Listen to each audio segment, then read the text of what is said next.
The industry baseline for LMS engagement sits somewhere around 10%, which tells you almost no one finishes the training they're assigned. 10%. Imagine spending your marketing budget and only 10% of people ever saw your campaign. No business owner would accept that. Totally agree. Yet somehow we've accepted it in training. A senior injector only has so many hours to mentor, and every time they explain a protocol, it comes out slightly differently. An AI tutor, pulled from the practice's own protocols, can answer a new hire's question the moment it comes up. But let me be clear about this, Stephen. That's not replacing the mentor. It's freeing the mentor to do the high judgment work only a human should do. That's such a mindset shift. AI isn't replacing people, it's reducing the number of decisions people have to reinvent every day. We remember places. That's how our brains are wired. Exactly. Context is one of the biggest missing pieces in digital learning.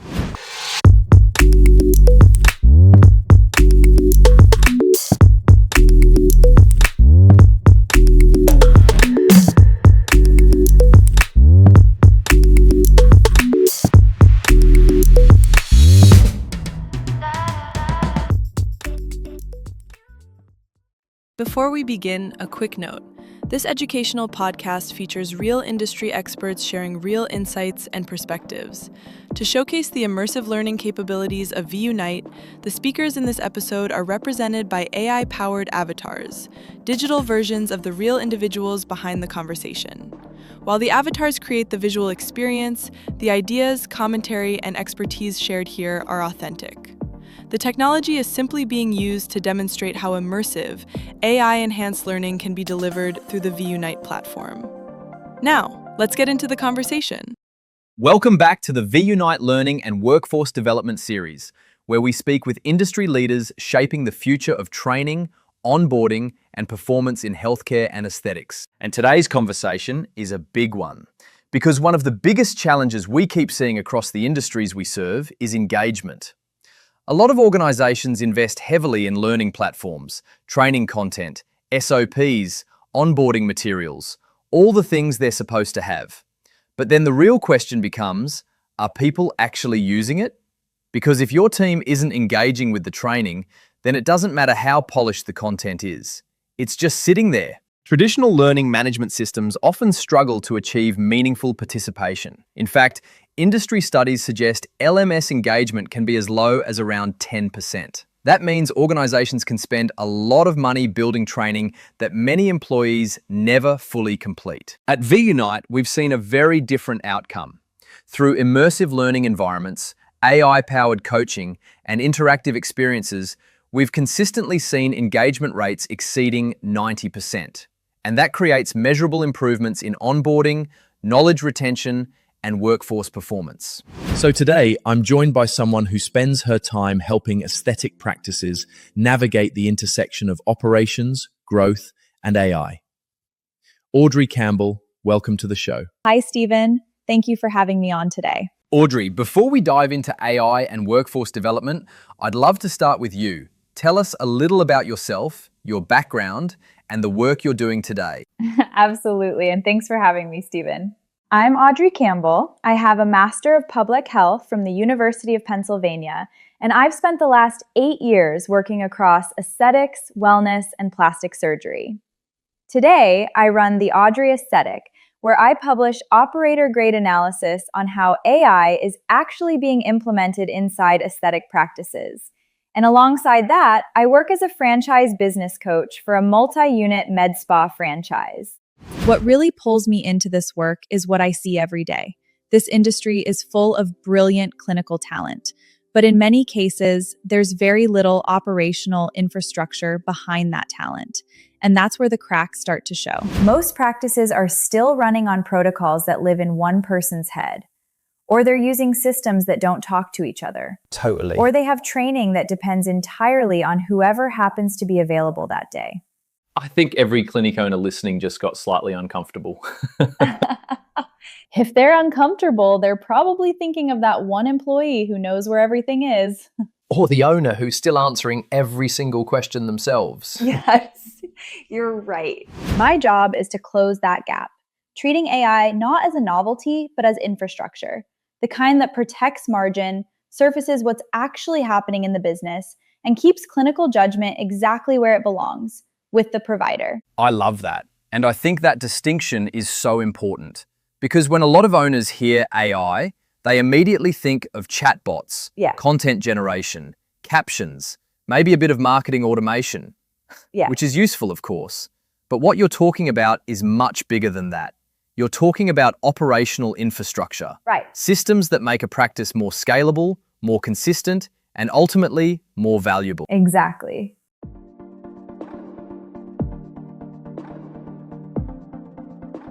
You're working with practices every day, so you're seeing the industry from the inside. What are the biggest shifts you're noticing right now across aesthetics? The biggest shift is that private equity has moved into aesthetics aggressively, and that changes everything downstream. Here's the part I think a lot of owners miss. When a buyer looks at your practice, they're not just paying for your revenue. They're asking a much more important question. Can this business run without you? A practice doing $3 million that lives entirely in the founder's head may actually be worth less than a practice doing $2 million that runs on documented systems. Because the second business can be handed to someone else. It can be repeated. It can scale. That's probably one of the biggest misconceptions in the industry. Everyone thinks buyers are buying patients. They're buying predictability. Predictable revenue, predictable systems, and predictable outcomes. So the thing that used to feel like boring back office work, writing down protocols, standardizing training, documenting processes, reducing dependence on one person, that is now the thing that can move your valuation. It's not glamorous, but it is incredibly valuable. The second big shift is that AI has moved out of the marketing department. For years, AI in aesthetics basically meant caption generators. Maybe a chatbot, maybe some social media support. Useful, but very surface level. Now we're seeing AI move into forecasting, inventory, lead follow-up, training, decision support, the actual operations of the business. And the owners who see that early are the ones building something that lasts. That's such an important point, and honestly, we see the same thing. A lot of organizations invest heavily in acquiring patients. They'll spend on marketing, branding, ads, websites, social media, all of that. But then very little attention goes into documenting how the business actually operates once the patient walks through the door. And when buyers assess risk, consistency becomes incredibly valuable. Can you onboard new staff quickly? Can you replicate outcomes across locations? Can you maintain the same patient experience when the founder isn't in the room? That's often what separates a business that can scale from one that can't. And in the market, you'll often hear advisors talk about practices with documented systems, repeatable processes, and lower owner dependency achieving much stronger valuations. Sometimes even 2 to 3 times higher multiples, simply because the business is more scalable, more transferable, and less risky for a buyer. That's why training, SOPs, and operational infrastructure have moved from being admin tasks to genuine value drivers.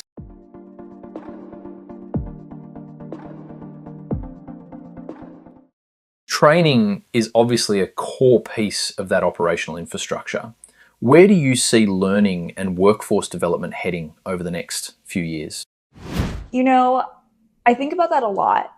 And I believe that within 1 to 2 years, onboarding stops being an event and becomes a system. Right now, training a new injector means handing them PDFs, like we've been always doing, and then having them shadow a senior nurse until everyone feels comfortable. And you know, that doesn't scale, and it produces wildly different outcomes depending on who happened to do the training.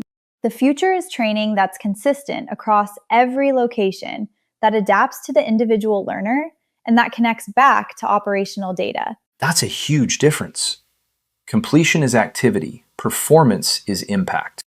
The question stops being, did they complete the module, and becomes, does completing this module correlate with their rebooking rate at 90 days? Totally. Now that's the real shift, from training as a compliance checkbox to training as operational intelligence. Great onboarding gets measured by performance, not attendance. That's a powerful reframe. For years, organizations have measured training success by completion rates. But business leaders don't buy training to hit completion rates. They invest in training to improve performance, retention, patient experience, and ultimately revenue. The future is connecting learning directly to outcomes.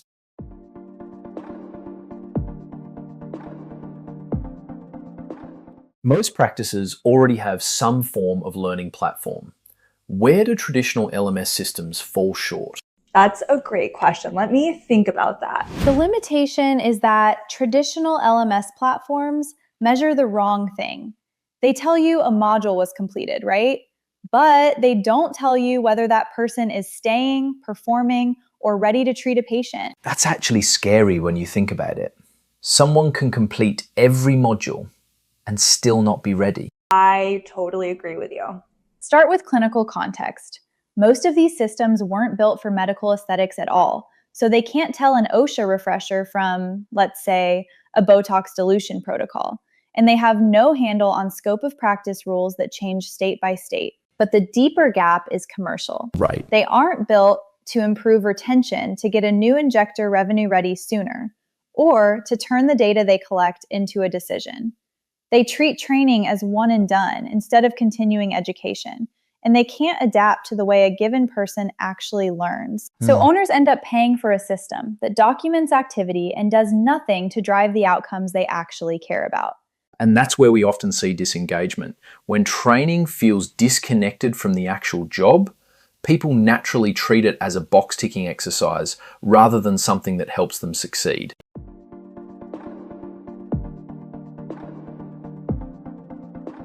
So what happens when organizations move beyond traditional LMS models?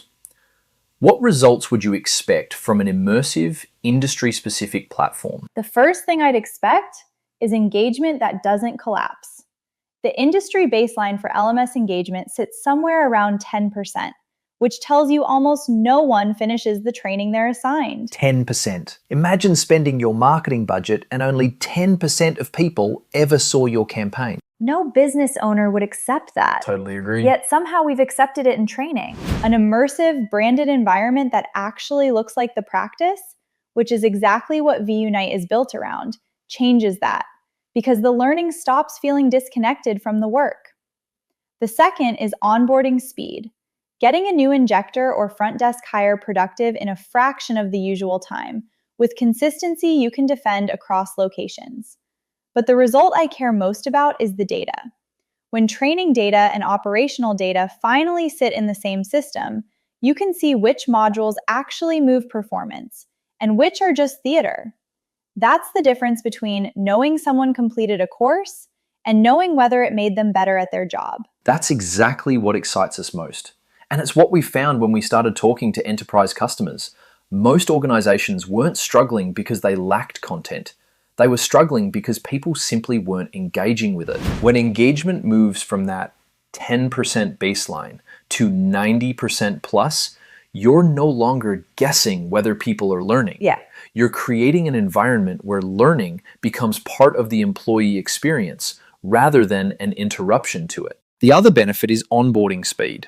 In many organizations, it can take 6 to 8 weeks before a new team member is fully confident and productive.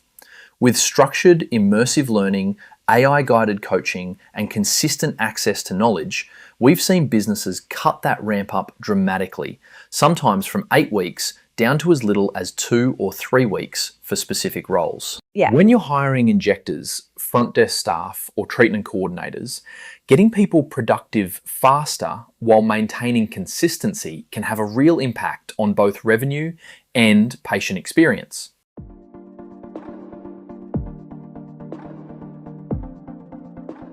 One area generating a lot of interest right now is AI avatars and immersive learning environments. How do you see these technologies changing workplace learning? Yes, of course. That is so funny you actually bring that up. I talk about that all the time with practices, with plastic surgery. The honest answer is that they remove the two biggest constraints in training: time and consistency. A senior injector only has so many hours to mentor, and every time they explain a protocol, it comes out slightly differently. An AI tutor, pulled from the practice's own protocols, can answer a new hire's question the moment it comes up, the same way every time across every location at 2 in the afternoon or 11 at night. Right. But let me be clear about this, Stephen. That's not replacing the mentor. It's freeing the mentor to do the high judgment work only a human should do. That's such a mindset shift. AI isn't replacing people, it's reducing the number of decisions people have to reinvent every day. The immersive piece matters because context is how people learn. Clicking through a slide deck builds no spatial memory. Walking through a digital version of the room you'll actually work in does, which is exactly what VUnite's immersive environments are built to recreate. We remember places.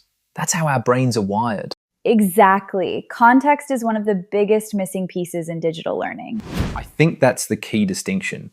The goal isn't replacing people, it's helping experts scale their knowledge so every employee can access the same expertise regardless of location or time zone. And what excites me most is that we're no longer limited by geography. A new team member in a regional clinic can receive the same onboarding, guidance, and expertise as someone sitting next to the founder in the flagship location. Yeah.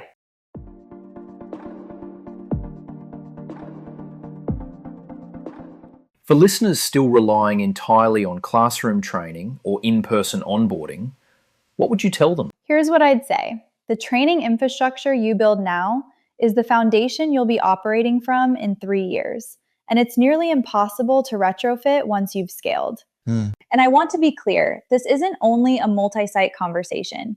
Even a single location struggles with retention, and the owner who isn't thinking about scale today may very well want to sell in a few years. Infrastructure is exactly what makes a practice sale ready. I think that's probably the biggest takeaway from today. Right, yes. And for sure you know this, Stephen. Inconsistent training is a cost that's already showing up in staff turnover, in variable patient outcomes, or in compliance gaps that only surface during an audit. So whether you're one location or 20, the question is the same. It isn't whether AI belongs in training. That's settled. It's whether you build a coherent system now, while it's still a choice, or assemble one under pressure later. That's honestly why I recommend VUnite to the owners I work with. It's built to scale with you instead of being something you outgrow. So if someone listening wanted to future-proof their practice, what's the first thing you'd tell them to do tomorrow? Start documenting what only exists in people's heads. That's where transformation begins. Audrey, I really enjoyed this conversation. Lots of practical advice, and honestly, probably a few uncomfortable truths. But you know, usually the uncomfortable truths are the ones that create the biggest opportunity. Audrey, thank you so much for joining us today. It's been such a great conversation. Thank you, Stephen. I've really enjoyed being here. Thanks so much for having me. One of the biggest takeaways from today's conversation is that training is no longer just about compliance or onboarding. It's becoming a strategic business asset.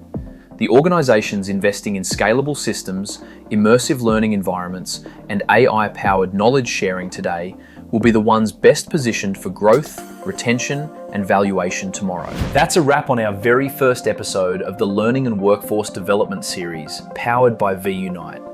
If you'd like to learn more about how immersive learning, AI avatars, and intelligent workforce solutions can transform your organization, visit v-unite.com